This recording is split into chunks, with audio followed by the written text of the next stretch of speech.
Good morning. It is October 5th, 2020.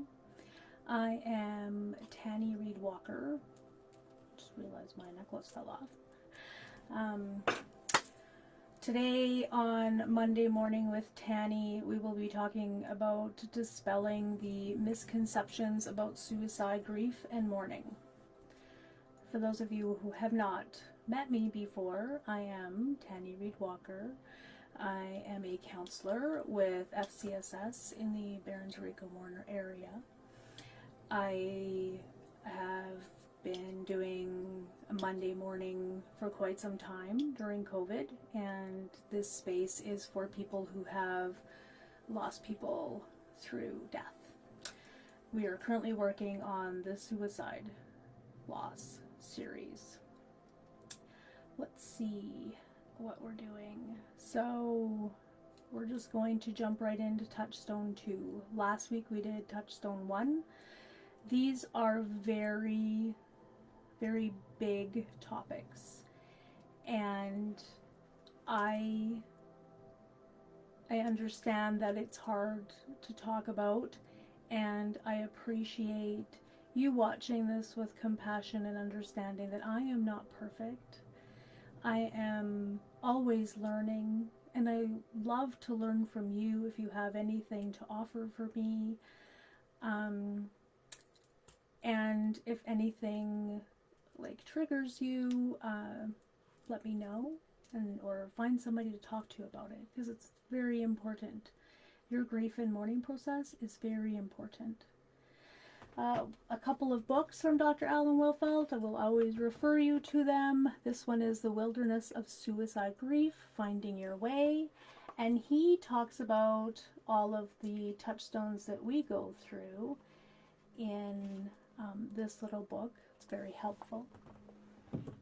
I also have this one. It's Understanding Your Suicide Grief, the 10 Touchstones. It's much more detailed.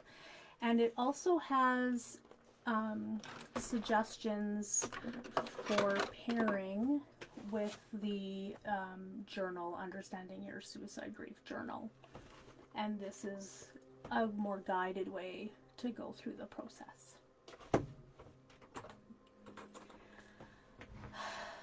There are a lot of misconceptions about grief and mourning with the suicide loss.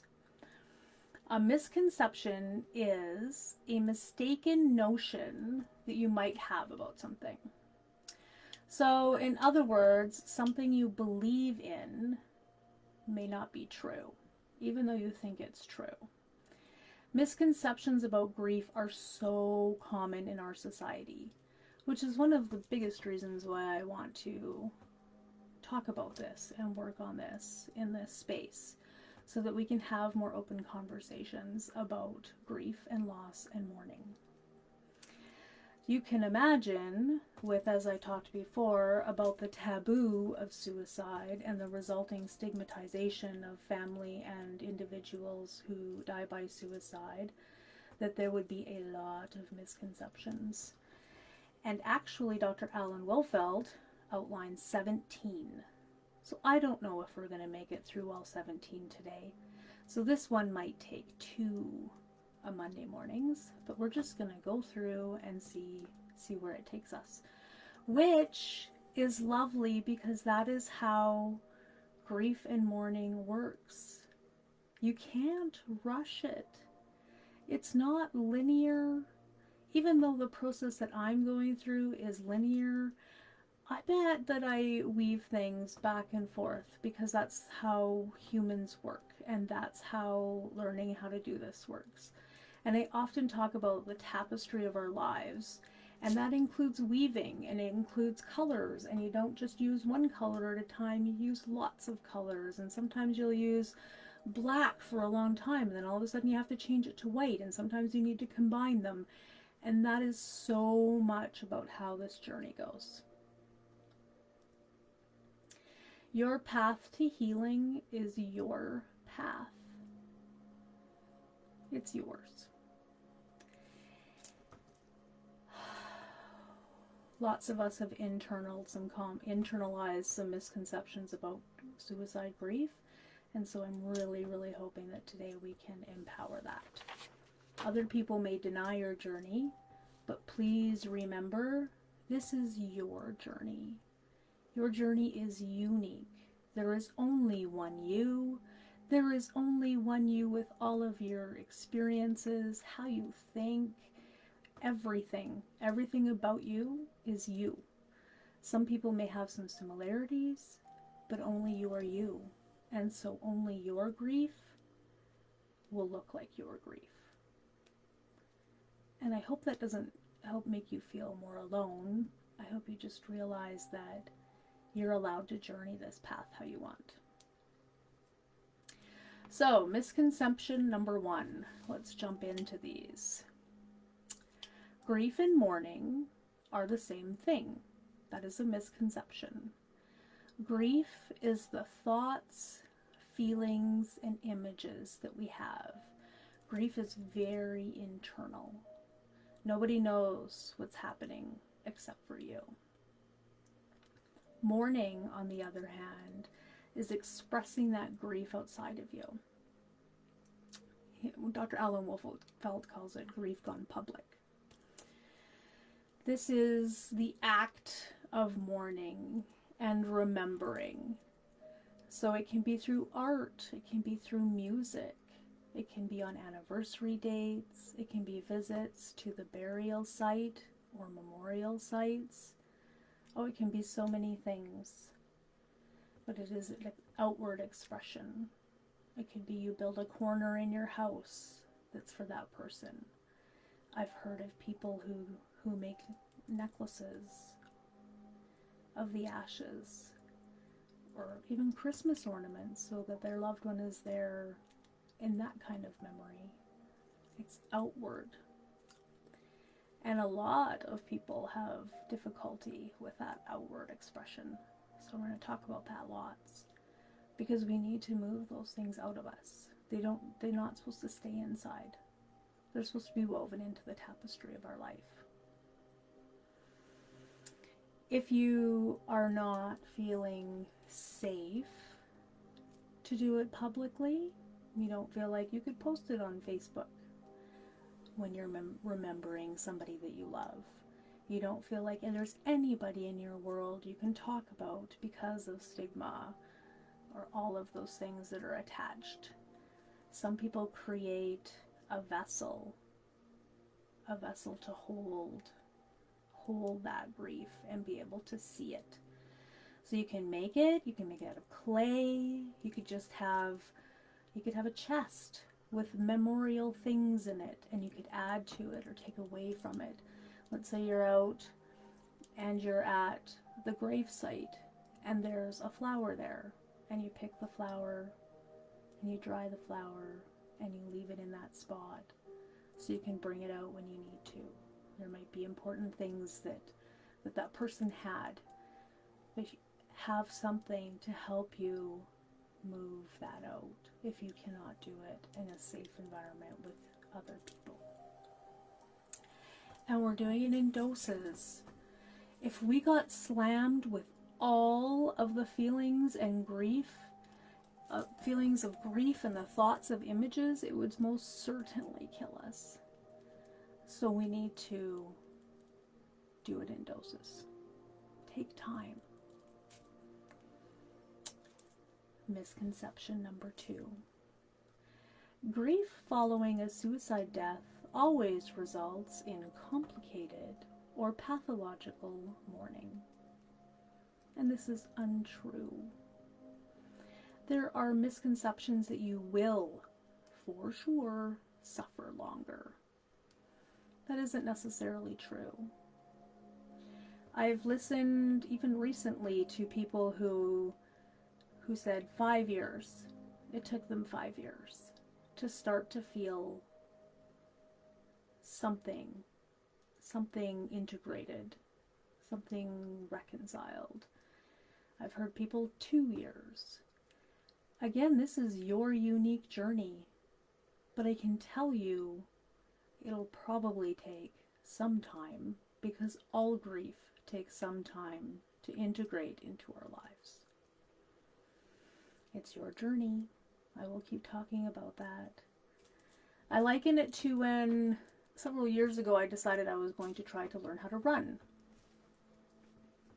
So I got my new runners, went out, and I was terribly out of shape, like so out of shape. The first run I did was a 5K, and I don't know how much actual running happened because I was slow, but I felt like I was running. It took me 2.5 hours, and I ran through the first snowstorm of the season, and it was terrible, and I didn't think I was going to get through it. Oh my gosh, it was so bad. And then for days after, I kind of laid in the bathtub, was aching and in pain, and it was horrible. But you know what? 3 months later, after I kept slogging through that 3 times a week, I was able to run 5K in 30 minutes. And that 30-minute 5K was beautiful, and the sun was shining, and it was incredible. Everyone's on their own journey. There were people that ran in that class with me, probably only took 45 minutes to half an hour to begin with, but I was in a different place. I was different. And that's okay. And there might be people that took longer to get to the 30 minutes. I don't know. It's your journey, just like it was my journey.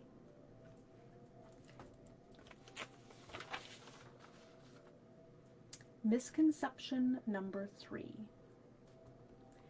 Grief and mourning progress is predictable and in orderly stages.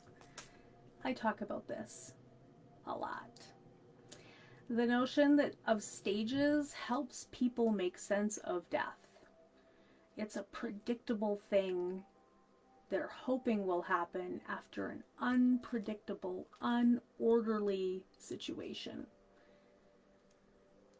But we are humans, and we are not predictable, and we are not orderly.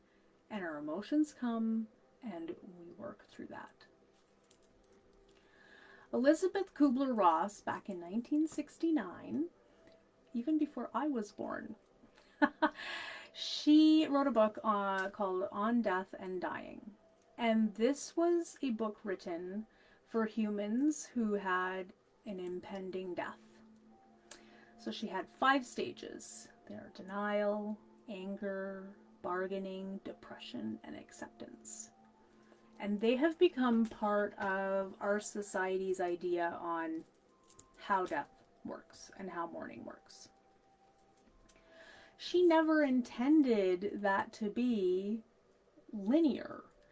It's just as humans, when we're trying to communicate and express things, we do it in stages. Just like when I'm talking about these touchstones, I'm doing them one at a time because we don't have the capacity to communicate and download everything all at once intermingled, which is how we actually experience it. And she did a beautiful thing. She opened up something that could have been a conversation.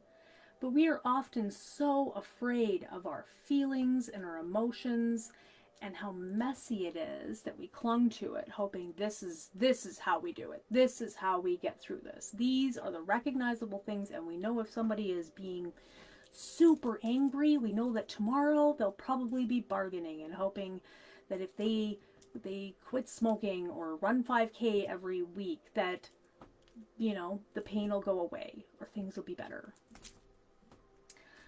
It's not that way. Our grief is unique. We are unique, and how we experience these different stages, these different emotions, is going to be unique as well. It's like, have you ever been to a painting class? And they have this picture of this painting that the instructor made that looks perfect because it's the only one you've ever seen, so that must be how it should be done.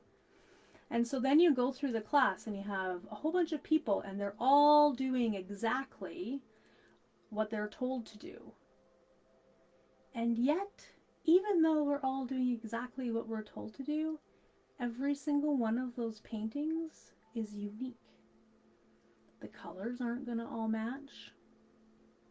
They might be doing something and then they go back and go, oh wait, I need to go back 4 steps from this and add a little bit in here. And they're going to go back and forth. And at the end, all of the pictures are beautiful and unique, and they've been created. Some people will go through the instructions really fast and go get snacks and drinks, while other people are going to really take their time and have details. And that is more how this is going to go. It's not in stages. It would be so comforting if it was, and we'd be like, oh, thank goodness I'm over that stage. But it's not. And thank you that we are humans and not robots and not computer programs. We do have that. We have that ability to go through it in our own way. 4, we can always determine the whys of suicide death. It is absolutely instinctual to ask why. Little ones, as soon as they learn how to talk, start asking why. We ask why. It's how we move forward as humans. It's how we learn. We ask questions. When we're confused about something, our brains, they want to figure it out. So you're asking why is so normal. And with suicide death, not knowing why, oh, this hurts even to say, is so normal. That's not saying you shouldn't ask why. Ask why. Explore why. Do the best you can to understand, but also understand that you might never know why, because none of us knows what's going on in anyone's mind at any time, regardless of what anybody tells you. Everyone can have hypotheses, but they don't know. Just like the people around you can't see your internal thoughts, beliefs, feelings, visions. That's why mourning puts them out there. And lots of media, we see people always leaving notes, and that's very rare for anyone to leave a note or message as to why they've died. It will take time to learn how to use that piece and integrate it into your life of not knowing why.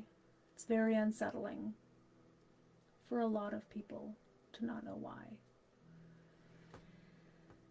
So be kind to yourself as you go through that process. Number 5, all suicide survivors feel guilty. Well, that would be painting everybody with the same paintbrush, wouldn't it? No, not everyone is going to feel guilty. Some might, but it is the most prescribed response for survivors of suicide. Most of the books on the market for survivors of suicide spend a great deal of time of talking about guilt. We must not teach people how to feel. Even, I thought that was a huge thing for people who had lost someone through suicide. And learning that this is a misconception is very empowering, because I feel like I'll be able to be more, and I am more, understanding and asking people to teach me what their experience is. So if you're a survivor of someone who killed themselves and you don't feel guilty, there is nothing wrong with you. You don't need to feel guilty. If you do feel guilty, there's still nothing wrong with you. You're experiencing your own journey. Please don't assume feelings of guilt. This is something from the dark ages. Let people tell you their experiences. Number 6. Only certain kinds of people die by suicide. well, this is very, very wrong. There might be some stats as to some people who might be more likely to die by suicide, but there has been suicide in every race, every creed, religion, age, group, income bracket, socioeconomic status, everything. It is not just certain people. Number 7. Well, only a crazy person completes suicide. Ew, that's such a terrible one. There may have been depression. There may have been some anxiety. A person may feel hopeless. But they are not crazy. Crazy is a terrible word to use. Not all suicides even meet the formal diagnosis for a mental illness. While depression is the highest cause, major cause of suicide, doesn't mean they're crazy. Crazy is terrible, terrible language. So just try to erase that word out of your life, out of your mind. I just said in number 6, it happens in all levels of humans. All. Number 8. So in the introduction, Charisma had asked, one of the comments was, how does religion play into suicide? And number 8 talks about that a bit. So a misconception is, it is a sin to complete suicide, and the person who does it goes directly to hell.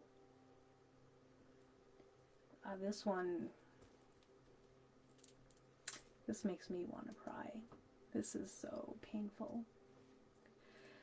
Historically, suicide was an unpardonable sin in many religions. And that is where the taboo and the stigma of suicide has come from. However, in recent times, many religions are seeing God as compassionate. And the mystery of God is to be pondered, not explained. I even saw something about a pope talking about suicide, and the person who dies wakes up to a compassionate God.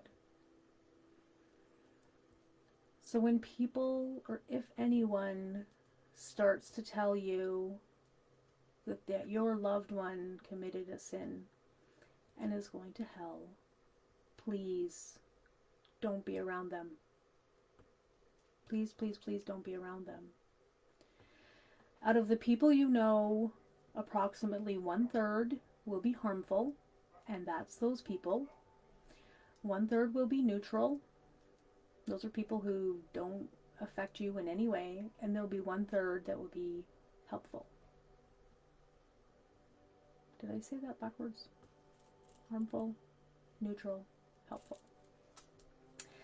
So stay away from people who are going to make you feel terrible about this.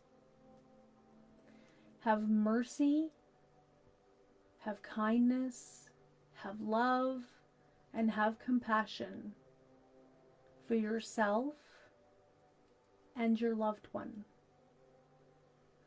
Nobody can tell you for absolute certain what's happening. But humans are guided to be kind. So please, please be so. Number 9. Suicide is inherited and runs in the family. There is no genetic basis for suicide. There are some things that do run in the family. You can have substance abuse disorders, depression disorders, schizophrenia. These things all contribute to higher incidences of suicide death, but they are not a prescription for suicide. They do not automatically mean that you're genetically going to die by suicide, or anybody in the family is going to genetically die by suicide. That is not how it works. If any of these things are being experienced by you or someone in your family, get help. It's really important to reach out and get help and get support. Just because something has been going on in a family doesn't mean it can't be changed. You can be an agent of change. This is your experience in your life, and you do not have to do things exactly like everyone else has. You have autonomy for that. And if there is no one around you that can help with that, you can look online for groups. You can connect with a counselor who is warm and understanding, and you can find that power in yourself to live your life the way you want to live it. Number 10. You should move away from suicide grief, not towards it. That's a terrible misconception. If anything, through all of the society, we should realize that if we aren't listening to our emotions and moving them out and leaning into them, they're just going to fester inside and explode. And either that's internally experiencing that, or externally experiencing that explosion.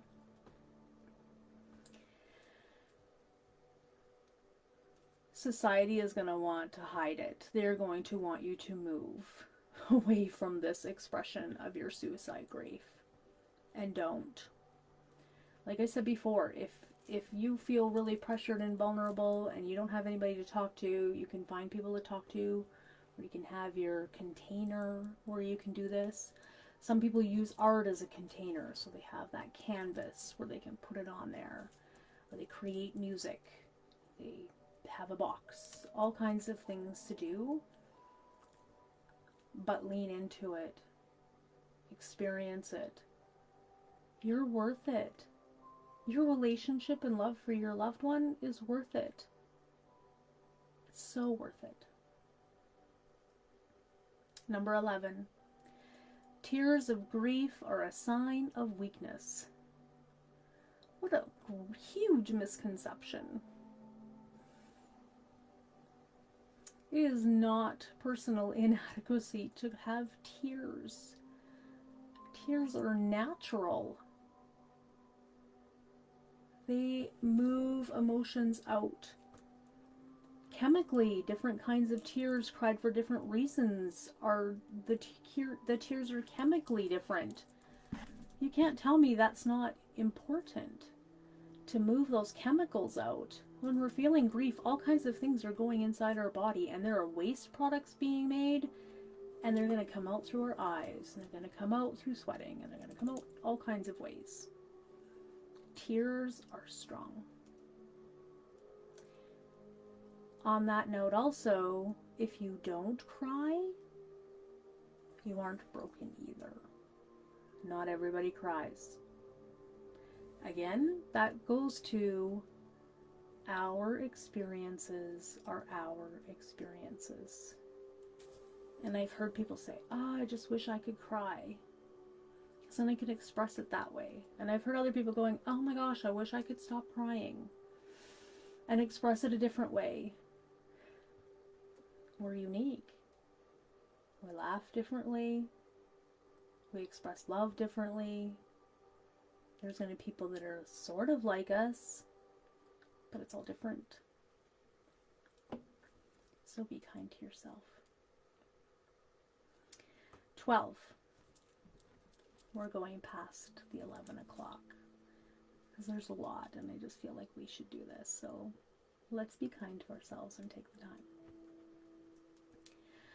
Being upset and openly mourning means you are weak in your faith. So here we go. We have another more religious misconception. And there was a quote. I like this quote. Blessed are those who mourn, for they shall be comforted. When you mourn, people actually see that you're hurting and they will comfort you. I was watching like a Western the other day, and the hero was gunshot, like in the side. I'm thinking, who is going to do anything when they're gunshot? But anyway, they're gunshot, but they hit it. You've probably seen like 100 shows like this, and they went on to do all of these amazing things, and then all of a sudden they like collapse, and people are like, oh my gosh, I didn't know that you were hurting so bad. Why didn't you tell us? And he's like, oh, I had to brave through it. Please don't brave through it. You'll collapse. Let people know so they can tend to you sooner. Take care of that wound. A gunshot wound and your broken heart are both wounds. And if you hide them, things get worse. So let people know. And if there are people that have a yucky response, just like move away from those people. Move towards the people who are supportive and listen to you and tend to that. Please. The heroes in those shows, I don't even like watching those shows most of the time anymore because I'm like, that's not a hero. Those situations are so highly unusual. But then who's going to watch boring shows about people that take care of themselves? Okay, end rant for Tanny today. Well, we'll see if another one comes up. Okay, back to the faith part. Mourning is a spiritual journey of your heart and your soul. And in any relationship, there is going to be conflict, there is going to be growth, there's going to be times when you might withdraw a little bit. And so with your faith, of course that's going to happen again. It does not make you a weak person or mean you're going to turn away. We're not sure what it's going to mean. It means that you're exploring that relationship with yourself, your faith, what you believe in. You are privately working on that. And so if you need to take time to not go and do public worship because there's so many other factors that are involved in that and you need time for things to be more private, take that time. You'll know when you're ready to walk back out again. When those questions, you can answer them. When you can be strong in yourself to respond in a way that's healthy for you to all of the different kinds of expressions that people are going to give you or not give you. Take that time. It does not mean you're weak, and it does not mean you're losing your faith. It's a journey. 13. When someone you love completes suicide, you only grieve the physical loss of that person. The physical loss is, it's big, but we have people move across the country and there's a physical loss. So what can happen is when that person is gone, you can have the loss of self. And so within the loss of self, there's a part of me that died. I hear that a lot. A part of me died when that person's gone. And doesn't that make sense? Like that person has memories of you and experiences with you that nobody else has had. So it is like a part of you is gone. Because what are we other than our history and our relationships with people and how people perceive us and experience us. There's a loss of self-confidence. You're rattled. You are walking through the world with everybody doing the things that they were doing and knowing that they were there for you, or just there in the world, and then they're not there anymore. You might not be as confident when you're walking around now. And health. I don't feel like myself. I'm tired all the time. I have headaches, I have body aches, all of these physical manifestations of that pain. Those things happen. Loss of security, emotional security. Maybe that person was the person you could talk to every day, or all the time, or if you're in a dark space, you could call them, or if the person you could share your joys with. Not everybody likes to hear about our joys. I wish they did, but they don't. So that security emotionally can be rattled. The physical security. Maybe that person was a caretaker. Maybe they were the one that you cuddled at night.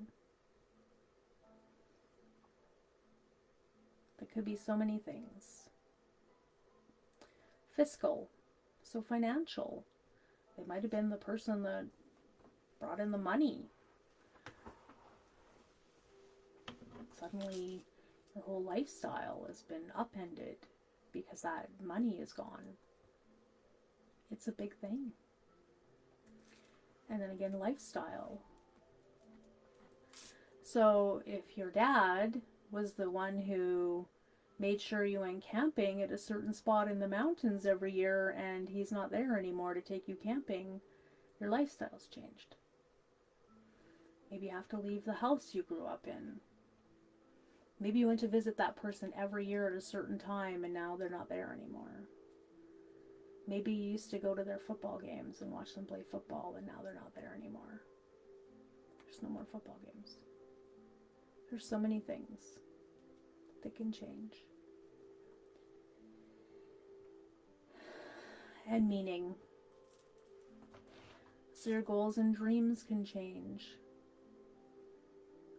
We were going to do this next summer.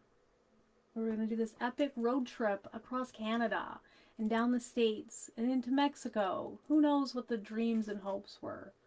They could have even been little. And they could be really big, as I was hoping to see them grow up and get married. Find somebody that they love. Maybe have grandbabies.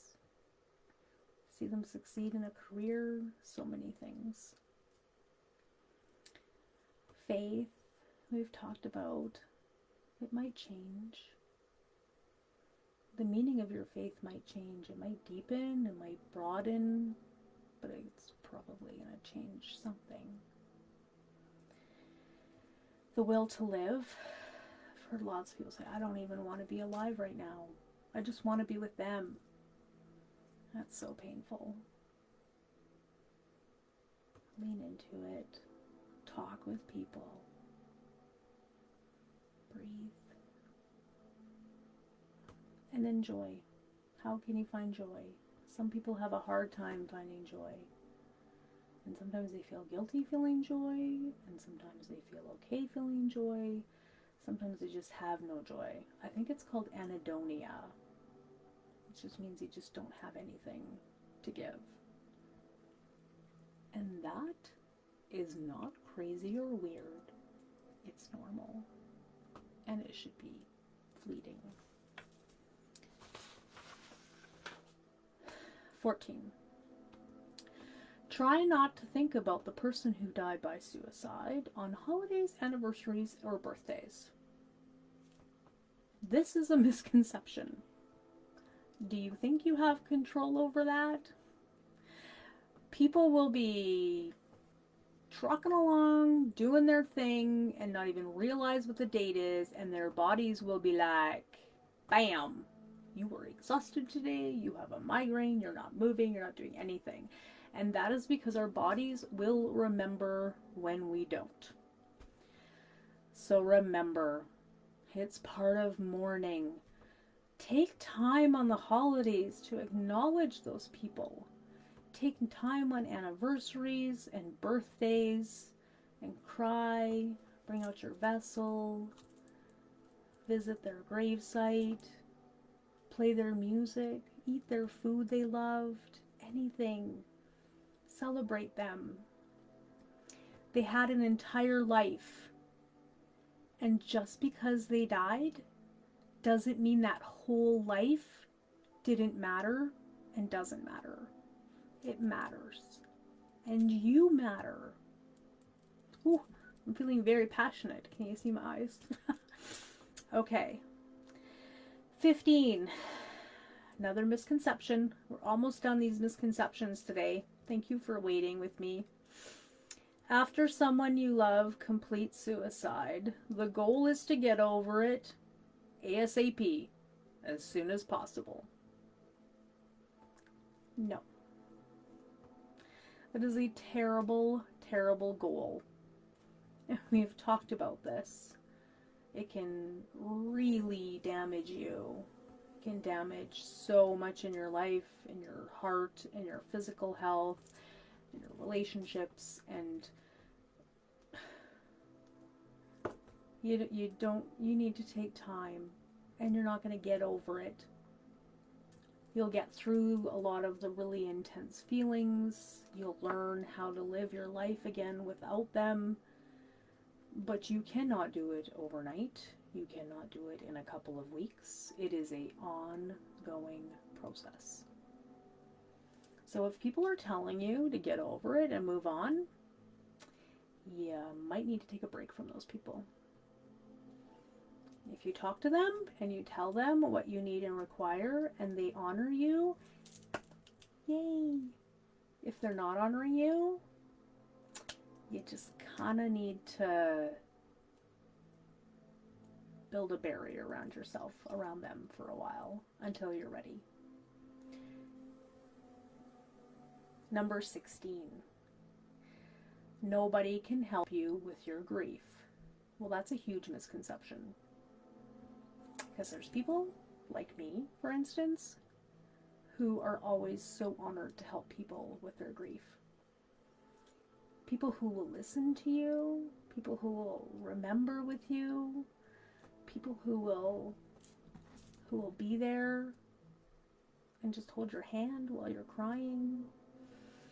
People who will just pop into your life every few months or once in a while and then just give you that ear that you need to hear.